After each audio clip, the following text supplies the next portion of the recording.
warahmatullahi wabarakatuh. Alhamdulillahirabbil alamin. Wassalatu wassalamu ala asyrafil anbiya'i wal mursalin wa ala alihi wa sahbihi ajma'in. Subhanaka la ilma lana illa ma 'allamtana innaka antal alimul hakim. La haula wa la quwwata illa billahil aliyyil azim. Rabbi shrah li sadri wa yassir li amri wahlul 'uqdatam min lisani yafqahu qawli. Allahumma aftah alaina bi futuhil arifin bik. Allahumma ja'alna minal ladzina yastami'una al-qawla fayattabi'una ahsana. Allahumma 'allimna mimma jahilna wa anfa'na bima 'allamtana wa zidna 'ilman nafi'an ya rabbal alamin. Qala Syekh Musannif rahimahullah taala wa nafa'na bihi wa ulumi fi darain. Amin. Yang jauhinya kita muka surat 13 rasanya.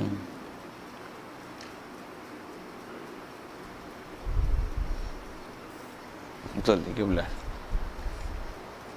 Atau Hak Rumi.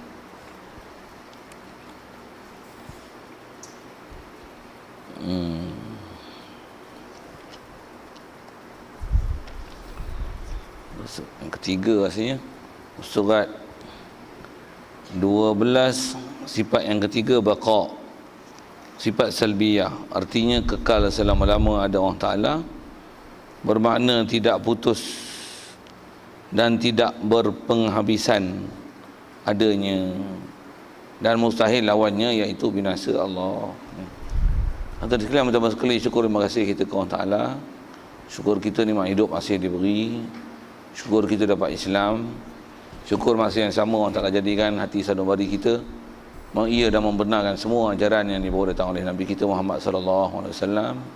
Lebih-lebih lagi syukur kita masih yang sama dijadikan kita boleh taat patuh perintah dia, yang khususnya kita sedang berada dalam bulan Ramadan ni dijadikan kita boleh puasa, boleh menanggung kesusahan lapar, dahaga, berletih sikit di waktu yang selalunya kita boleh rasa sihat, kenyang, selesa. Tapi dalam masa yang sama kita boleh usahakan untuk bersusah payah untuk menjunjung perintah Ta'ala itu. Itulah dikatakan takwa. Mudah-mudahan kita dapat sifat takwa dan dapat sifat takwa yang sebenar-benarnya.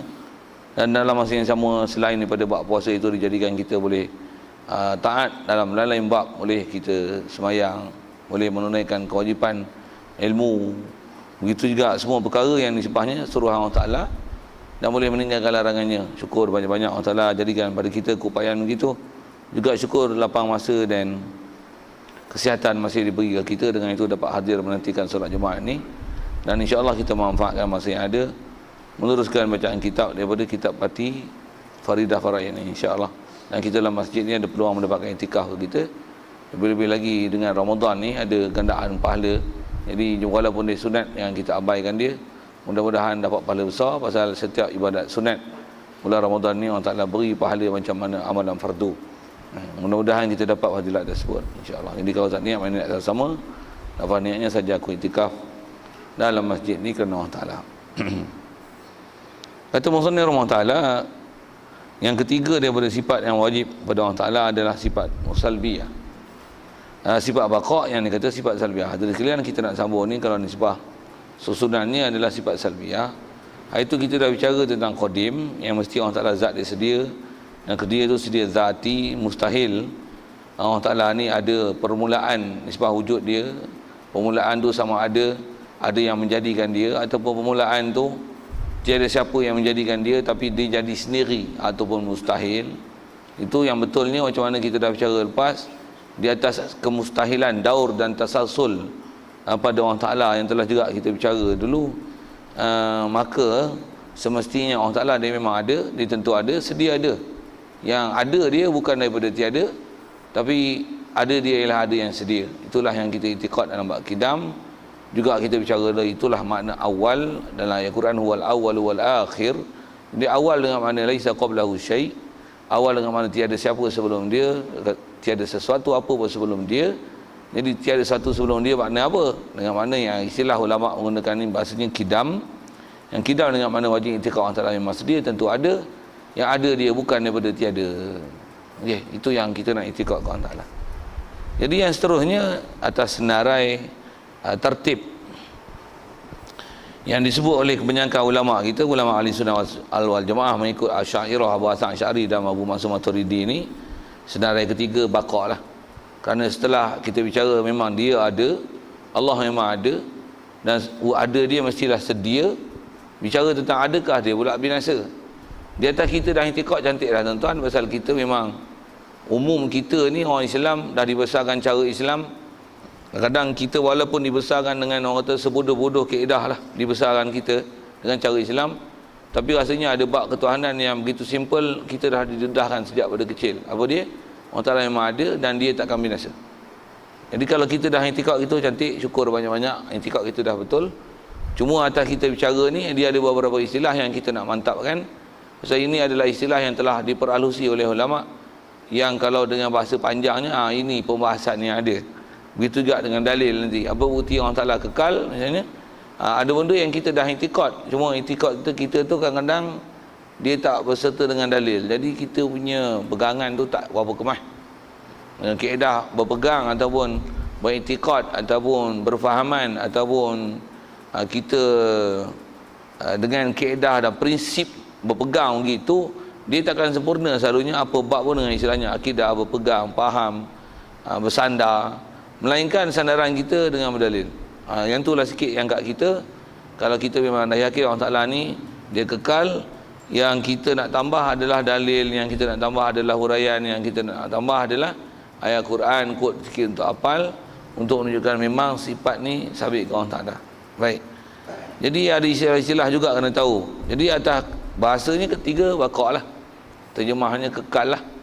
Kekal mana apa? Dengan mana wajib kita berpegang, menerima sungguh di hati kita bahawasanya memang Allah Ta'ala ni tidak akan ada istilah binasa pada dia.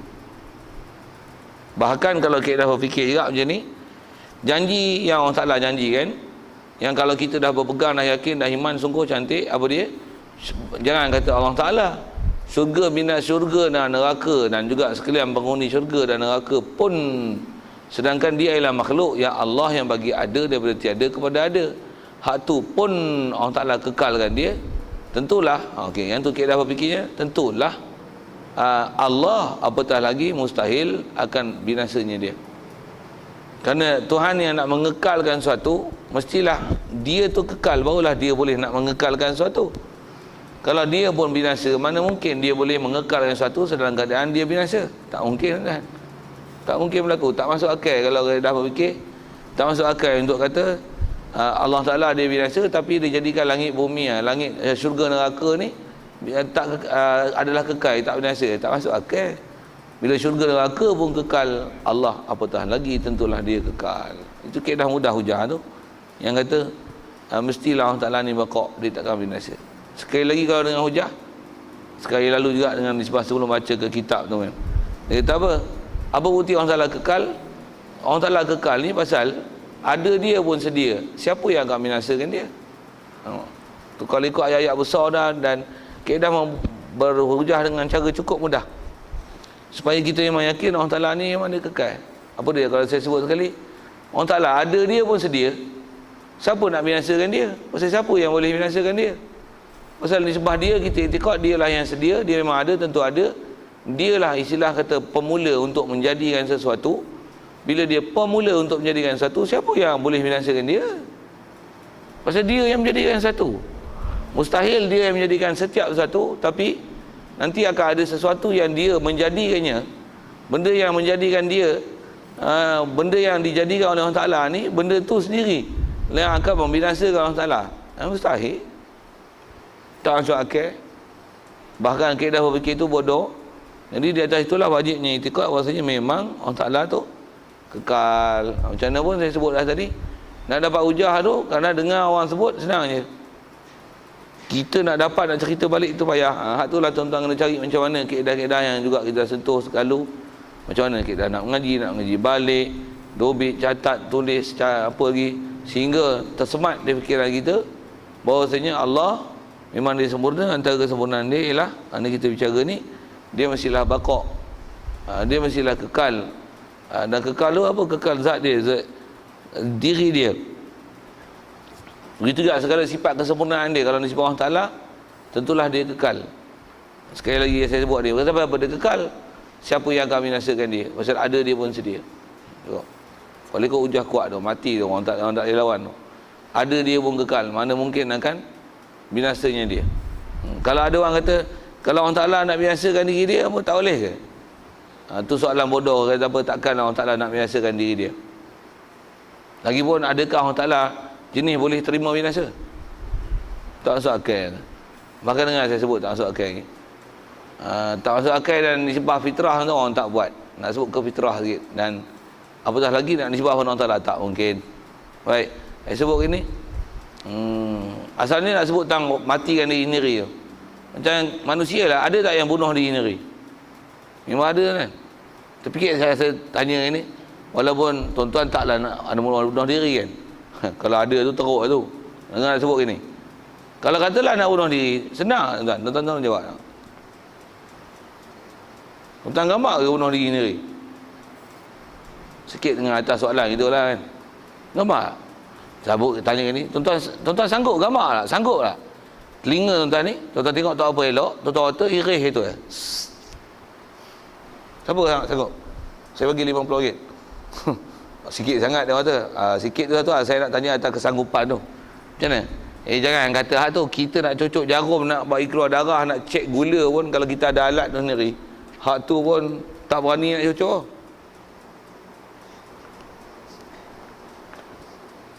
Tekan tak masuk kan? Dia kena alat dia yang kita tak sedar tu. Darah. Kita bila ada ada reseptor yang merasakan sakit tu. Saya tak kata tuan, saya macam tu. Tak boleh. Tak berdarah. Tuan-tuan gigi sakit. Gigi longgar apa bila zaman budak-budak dulu lah. Kita waktu tua ni gigi longgar ada pasien lain. Gigi zaman nak tukar gigi susu ke gigi kekal tu, waktu dia longgar tu, nak cabut tuan boleh cabut ni ya. Dia boleh cabut macam mana tau? Ikat benang, ikat kat tiang mana-mana. Waktu kali tak tahu tu, tiba-tiba nak bangun pergi dapur, cabut. Tu boleh cabut. Tak faham sudah saya cakap apa ni? Saya nak cerita apa? Saya nak kata nak rosakkan diri sendiri tu. Jangan kata nak rosak kan. Tambah rosakkan dengan direct macam tu. Itu kita sebut kita tau.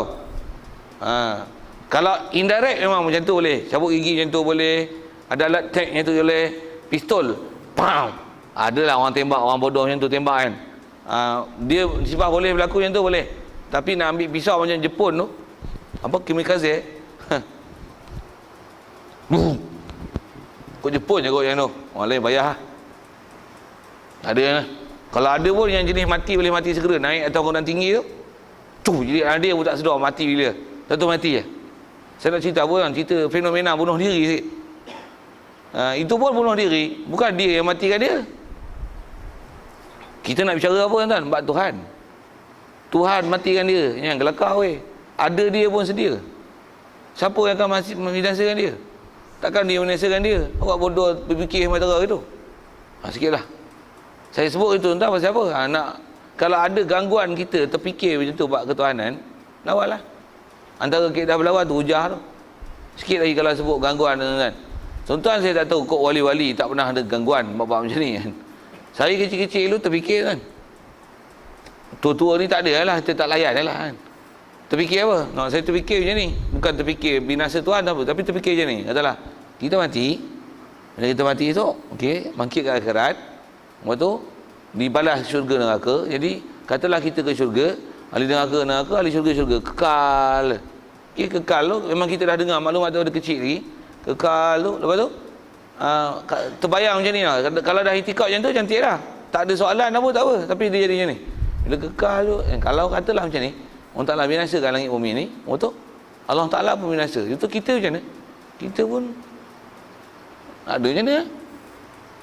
Masalah langit, apa syurga pun dah binasa, langit pun binasa, neraka pun binasa, kita pun binasa, betul? Allah pun binasa, betul? Apa yang ada? Tak ada apa lah.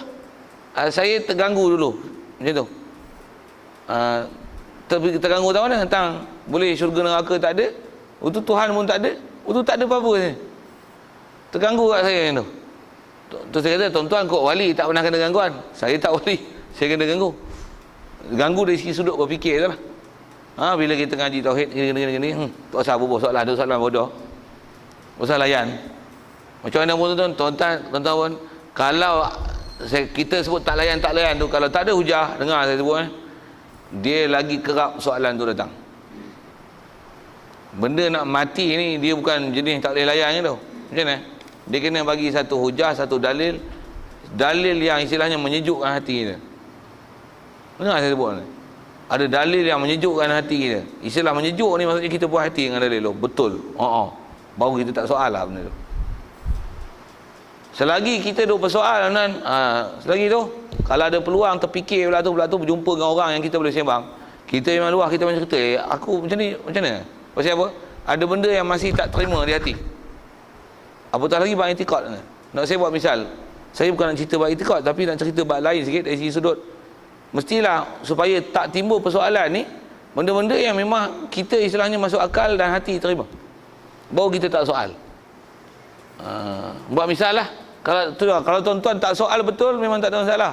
Tapi bila tuan-tuan persoal ni, benda tu pula tak diselesaikan, tuan-tuan akan tetap mempersoalkan dia. Saya nak sebut isu tu. Buat misal katalah bab babi, baru ni kan ada bunyi bising-bising sikit bab babi, Cadbury babi, coklat babi apa tu. Okey. Nak sebut isu macam ni. Bila babi kita memang dah diajar kecil-kecil lagi kan. Babi ni najis je. Babi ni mughaladzah je. Kalau tuan-tuan dah memang pegang babi ni mughaladzah, bila sebut babi geli aku, tuan-tuan dah tutup dalam pintu tu. Tuan-tuan tak pernah dengar isu babi ke, hujah orang tuan-tuan tak pernah baca bab babi ni, memang tak pernah timbul persoalan. Memang kat tuan-tuan tak ada masalah lah. Maksud apa? Memang tuan-tuan kata babi najis mughaladzah, babi lah. Habis tak ada masalah. Tapi katalah bila timbul masalah kat tuan-tuan macam ni, tuan-tuan baca surat khabar, dan ada soalan-soalan yang tuan-tuan tak boleh nak jawab. Tuan-tuan duk melengur tu bab babi kata macam mana? Nak buat misalnya macam mana pun tak payah tanya tuan-tuan, tanya pun tuan-tuan bukan nak jawab. Tanya kat mana? Tuan-tuan ada baca surat khabar? Ada hujah-hujah tengok diorang cerita babi ni sampai boleh makan, ada? Ada? Tak aja baca kan? Tak ada nak menyemak surat khabar tak?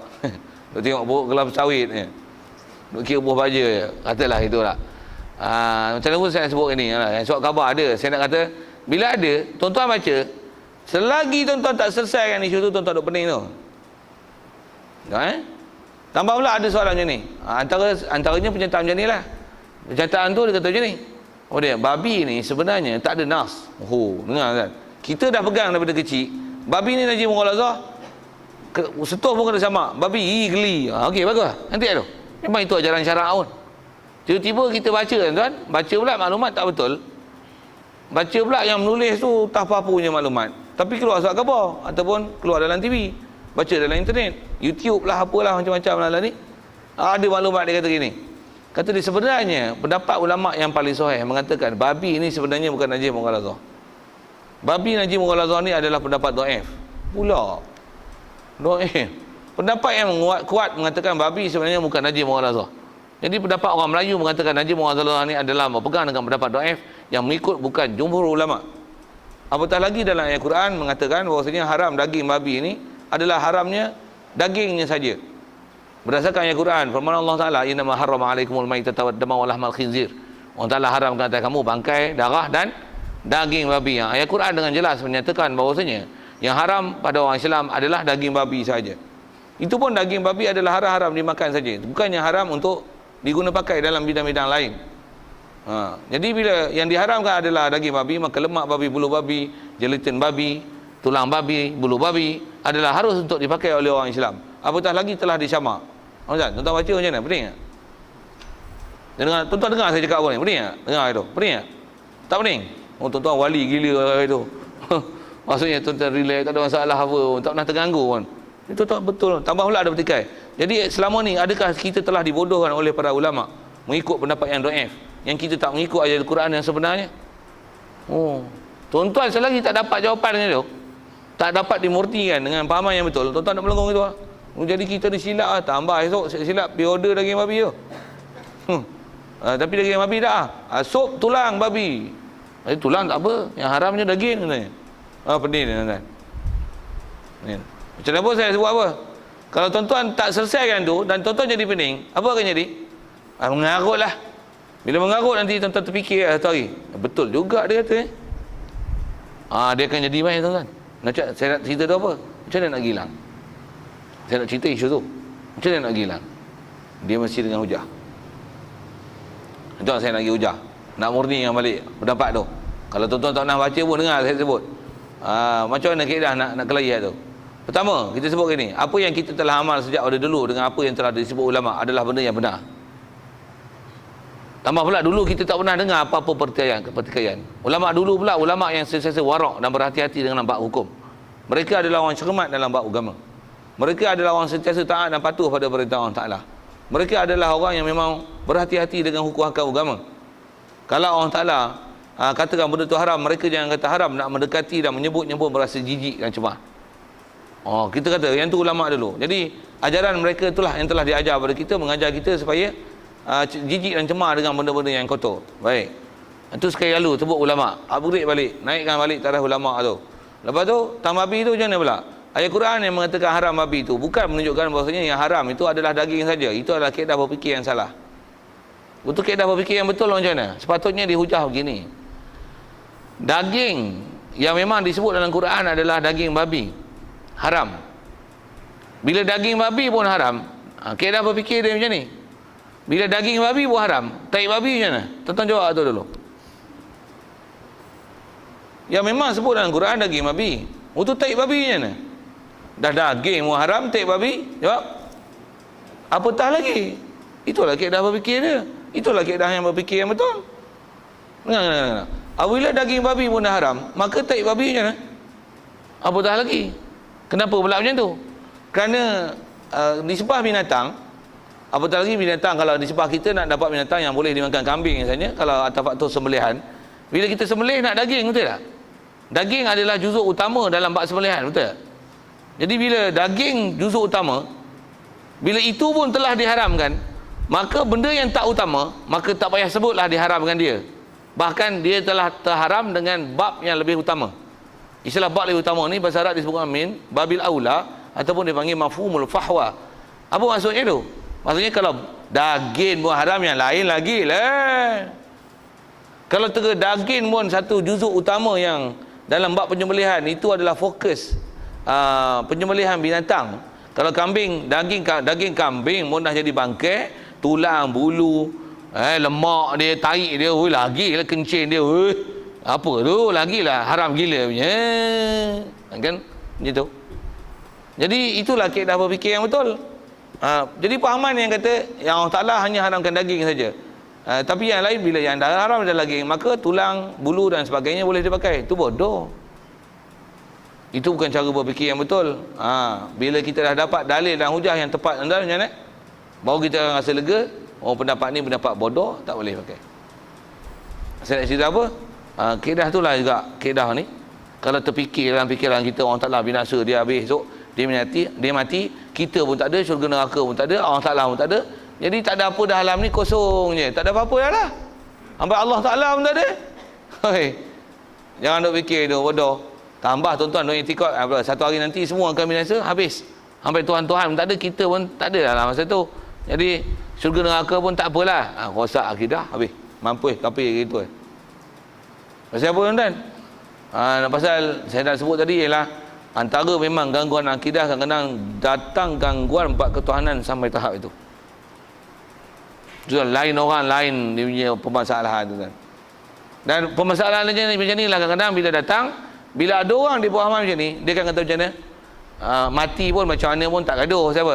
Alah mati, akhirat pun, kalau ada akhirat pun, masuk neraka kena seksa. Betul? Neraka pun orang Ta'ala binasakan. Tu lama-lama pun orang Ta'ala binasa. Habis lama-lama kosong-kosong, habis tak ada apa-apa. Jadi apa yang jadi hidup dia?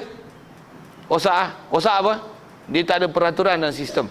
Dia tak ada takut dah ke akhirat. Maksudnya apa? Dah dia tak percaya kat Tuhan. Tuhan pun mati katanya. Kalau masuk syurga pun, untuk syurga habis, Tuhan pun habislah. Jadi apa kita nak lepaskan peluang di dunia ni? Enjoy lah. Ni rosak akidah, habis kan. Hidup dia habis. Pasalnya apa? Hancur, tak jadi orang macam ni. Itu yang dia nak buat, ikut kepala otak dia, ikut nafsu dia. Melantak apa dia nak makan, apa dia nak ambil, dia ambil. Pasal apa? Pasal akidah dia dah rosak. Pasal dia menganggap bahawasanya bila mati ni selesai segala masalah. Sikitlah ke situ. Pasal kita nak bicara ni, wajibnya kita berpegang bahawasanya mestilah Allah Ta'ala ni kekal. Baik, di atas fikir sekali lagi kak. Di atas kata Allah Ta'ala kekal, kita macam mana? Kita binasa, kita mati. Bila kita mati tuan-tuan, berdasarkan Allah dia yang kekal, kita binasa. Dan di atas janji yang kita dah yakin bahawasanya memang dia akan matikan kita dan dia akan hidupkan kita balik. Dan dia hidupkan kita balik esok, dia balas, memang dia balas. Tidak ada kezaliman yang berlaku nisbah dia. Dia balas setimpal apa? Dia balas sebalas-balasnya setimpal dengan amalan kita. Untuk kita macam mana? Di atas kita yakin maksudnya Allah Ta'ala kekal, maka kita akan binasa. Kita pun akan binasa. Kita pun tak tahu bila kita akan binasa. Berbekallah untuk masa akan datang. Itu iman kita. Satu kita yang beringat bekal ni selalunya pasal kita sedar kita ni mati, Allah Ta'ala dia kekal. Okey, itu bab akidah yang nak dikesankan pada diri kita. Kalau kita duk rasa macam ni kan, aku ni tak rasa nak mati pun, kekal je. Badan pun sihat lagi, duit pun banyak. Badan pun tak pernah demam, tak pernah apa. Harta benda pun tak pernah rasa susah. Lagi apa fikir mati pun, apa fikir mati? Jumpa orang mati pun tak pernah pergi tengok orang mati. Tak pernah berasa nak mati. Dan tak pernah ada aktiviti yang benda-benda yang kita yang keliling ni mati. Pokok tak pernah mati bini, tak pernah mati anak, tak pernah mati ternakan, tak pernah mati. Jadi apa akan jadi tuan-tuan? Kita tak pernah terdedah dengan mati, kita tidak akan ada perasaan mati, kita tak ingat mati. Apa akan jadi? Tu kita rosak tu. Halunya manusia ni bila tak ingat mati dia rosak. Satu, di atas kita itikad Allah Ta'ala hidup. Dan hidup dia ialah kekal. Jadi kita tak kekal, kita akan mati. Sikit lagi kalau fikir kan. Kita mati bila? Tak ada siapa yang boleh tahu dia akan mati mana. Bila? Wala ta'lamu nafsum madza taksibu ghada. Tidak akan ada satu manusia, satu diri, satu nyawa yang tahu apa dia nak buat esok. Antara belakangnya orang Ta'ala sebut dalam Quran tu, wala ya'lamu ta'lamu nafsum ma taksibu ghada wala ya'lamu bi ayyi ardin tamus. Dia takkan tahu di bumi mana dia akan mati. Tuan-tuan mati kat mana?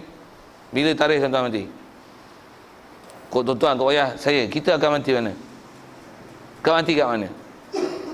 Ada orang sihat mati kan? Ada orang sakit yang kita tengok tak mati, mati. Jadi beringatlah bab mati. Pasal apa? Kita binasa, Allah Ta'ala kekal. Okey, nak ambil akidahnya situ. Baik, di atas syarahan sikit, baqa' ni yang kata yang kekal Allah, kita binasa. Atas nama sifat, baqa' ialah sifat salbiah. Saya dah syarahkan dulu salbiah. Sifat salbiah makna sifat menafikan tak layak pada Allah Ta'ala. Dengan makna kita wajib itikad. Bila sebut kata Allah Ta'ala kekal, kekal maksudnya apa? Tak binasa. Selesai. Itulah nama salbiah. Baik. Jadi arti kekal, baqa' tu, terjemah kekal selama-lama. Baik. Apa yang kekalnya? Kekal ada Allah, ada diri Allah tu. Zat Allah tu kekal, takkan binasa. Baik, mana apa? Mana kekal tu tidak putus. Maksudnya tidak akan ada putus, ada dia lagi, dan tidak akan berpenghabisan, ada. Ada dia, tak ada penghabisan. Jadi dah faham makna, dah faham akidah betul, okey. Cantik lah tu. Benda pun tak susah mana nak faham. Baik, dan mustahil lah lawannya, lawan bagi baqa' ni. Apa dia? Binasa. Pasal apa pula mustahil? Ini adalah satu format berfikir. Kalau dah ada, mustahil tiada. Dia kidam, mustahil baharu. Untuk dia kekal, mustahil lah binasa. Siap. Macam mana? Ini siang, mustahil malam. Hidup, mustahil mati. Laki takkan perempuan. Kalau puasa, mustahil tak puasa. Kalau dah tak puasa, mustahil puasa. Ni siap. Dia dua benda yang berlawanan yang tak akan bertemu. Bertemu maksudnya takkan ada dua-dua sekali dan tak boleh nafi dua-dua sekali. Jadi orang Ta'ala dah kata dia ni kekal, mustahil lah dia binasa. Binasa macam mana? Apa-apa wajah binasa adalah mustahil pada dia. Okey, siap. Baik, dalil baqa' sedikit. Kata dia, dalil kawan kalau ikut nisbah saya dah tunjuk kaedah berfikir, macam mana pun dia tunjuk sekali lagi. Kaedah berfikir dia macam ni, kalau Allah Ta'ala boleh binasa, tentu baharu je. Okay, kaedah berfikir dia gunakan istilah baharu. Baharu ni juga kita dah bicara bahasa baharu-baharu tu. Kaedah dia fikir macam ni, kalau Allah Ta'ala binasa, nescaya dia baharu. Baharu tahu apa? Baharu lawan bagi kidam. Apa maksudnya? Kalau Allah Ta'ala dia binasa, maksudnya ada yang membinasakan dia. Bila ada yang membinasakan dia, maksudnya dia kena jadi. Dia ni makhluk. dia ni ada yang membinasakan dia. Jadi bila ada yang membinasakan dia, mestilah faham tu ada yang menjadikan dia. Boleh tengok. Kalau dia binasa, maksudnya dia akan binasa. Dia binasa, mestilah ada yang membinasakan dia. Bila ada yang membinasakan dia, faham macam mana? Mestilah ada yang menjadikan dia. Pasal yang menjadikan dia lah yang boleh membinasakan dia. Betul takkanlah dia yang menjadikan satu, betul dia dibinasakan oleh yang menjadikan dia. Apa? Tak ada.